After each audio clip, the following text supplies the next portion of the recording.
আসসালামু আলাইকুম সম্মানিত দর্শক, জামালপুর কমিউটার ট্রেনে আমি আছি। দেখতে পাচ্ছেন যে আমার হাতে দুইটি টিকিট।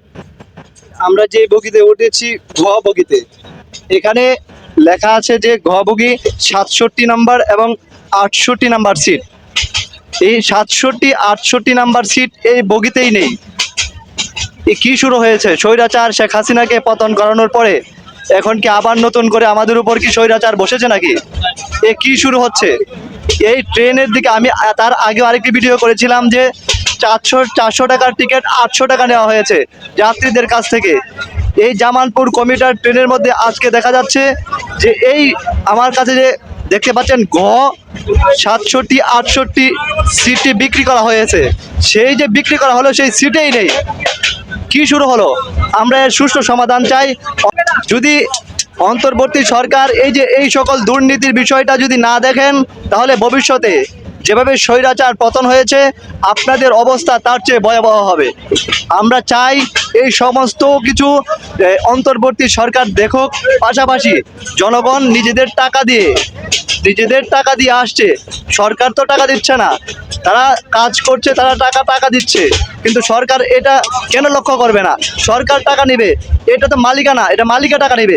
কি জন্যে এই সিট না থাকার পরেও কি জন্যে এই সিট বিক্রি করা হলো?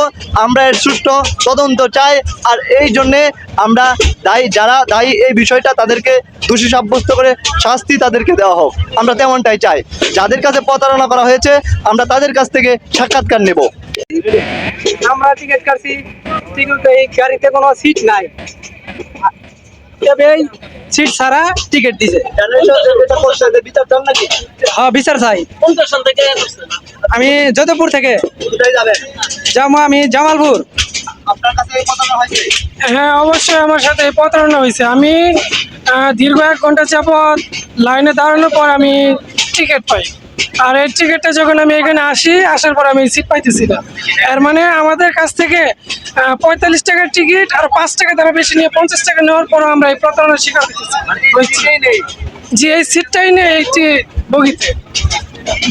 সম্মানিত দর্শকবৃন্দ, অসংখ্য যাত্রী এখানে দেখতে পাচ্ছেন।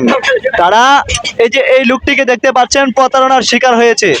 যে টিকিট দেওয়া হয়েছে এই টিকিটের সিটেই নেই এই বগির মধ্যে। এই যে আরেকজন দেখতে পাচ্ছেন, উনি জয়দেবপুর থেকে যাচ্ছেন। কোথায় যাবেন বললেন? উনি জামালপুর যাবেন, উনিও জামালপুর যাবেন। তাদের সাথে যে প্রতারণাটি হয়েছে আমরা সুষ্ঠু তদন্ত চাই, যাতে করে আর কোনো যাত্রীর সাথে এরকম না হয়। এরকম যদি হয় তাহলে আবারও কিন্তু সাধারণ জনগণ, ছাত্র জনতা কিন্তু জেগে উঠবে। যারা এই ভিডিওটি দেখবেন অবশ্যই শেয়ার করে দিবেন, এবং অন্তর্বর্তী সরকারের কাছে যদি এই ভিডিওটি পৌঁছে যায় অবশ্যই এই বিষয়টি আপনারা দেখবেন। আপনাদেরই তো সুনাম ক্ষুণ্ণ হচ্ছে, সরকার পরিবর্তন হচ্ছে। আপনারা যদি এই বিষয়টি নিয়ে লক্ষ্য না করেন তাহলে তো আপনাদের উপর আরো খুব সাধারণ মানুষের বাড়বে।